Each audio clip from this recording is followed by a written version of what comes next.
am Peggy Venable, and we're here at the Republican State Convention in Dallas, Texas. We're at the RightOnline booth, which is being sponsored by Americans for Prosperity and the Lone Star Foundation.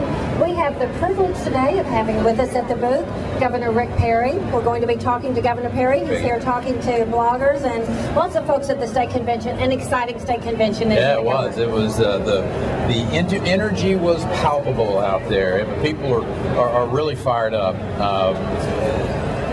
18 months ago, Republicans were just off one of the most devastating defeats that they had probably had in years and years. There were a lot of long faces. The media on the left in particular was projecting 40 years of Democratic dominance, and so what a great difference 18 months can make. So the Republican conservatives all across the country, Tea Party members that have really rejuvenated the core of conservatism across America, all of those collectively that are in this great hall really feel empowered.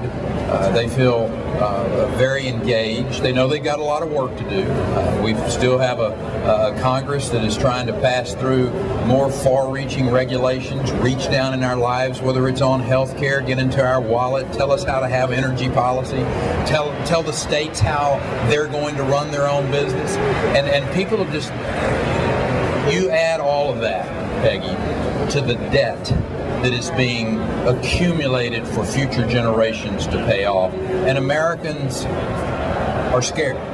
They are greatly concerned about the future. And you're seeing the response to that and the engagement of people all across this country, particularly in this hall, that are saying, you know what, we love our country and we're going to take it back. You know, those are very powerful words, aren't they, Governor Perry? I remember April 2009 when you spoke at our first Tea Party. Amen. We were right there in Austin on the steps of City Hall. #1. Exactly. And we focused on the fact that Texas is #1. Then we were talking about the good news in Texas, the job creation, etc. Yeah. Now we at Americans for Prosperity have rolled out a new campaign, Lone Star Strong, to talk about how good public policies have created the most vibrant economy in the country. Could you talk a little bit about that?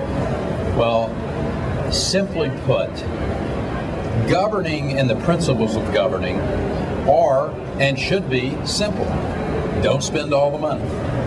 Have a tax and a regulatory policy that is fair and predictable, a legal system that doesn't allow for oversuing, and a public school system that is accountable so that you'll have a skilled workforce when those companies either expand or want to move to your state to build their future. That's exactly what we've done in the state of Texas. Since 2003 in particular, you have seen a state that has been putting tax, regulation, legal decisions into place that have been very, very powerful towards job creation. Skilled workforce has been there. We have led the nation in the creation of jobs by a substantial margin over the 10 years of the 2000s. People continue to come to Texas at a clip of about 1,000 new people a day. 2 days ago, the 8th of June, I believe it was, there was a announcement in Austin, Texas, $3.6 billion expansion by a major chip manufacturing concern, Samsung. Those announcements continue to be made in Texas. Yes, we've got our challenges. We realize that you can't be the #1 exporting state in the nation and not be impacted by global turndown in the economy, and that we have to be thoughtful about our taxes and our regulations and continue to look for ways to cut taxes, continue to look for ways to cut spending. And we'll do that in 2011 as we go back in for the legislative session. People know that the Texas legislature, the Texas governor, lieutenant governor, they are committed to that philosophy. It may not be fun. It is never fun to tighten the belt, but the fact is that's what people expect, and that's what they'll get from Rick Perry, David Dewhurst, the Texas legislature.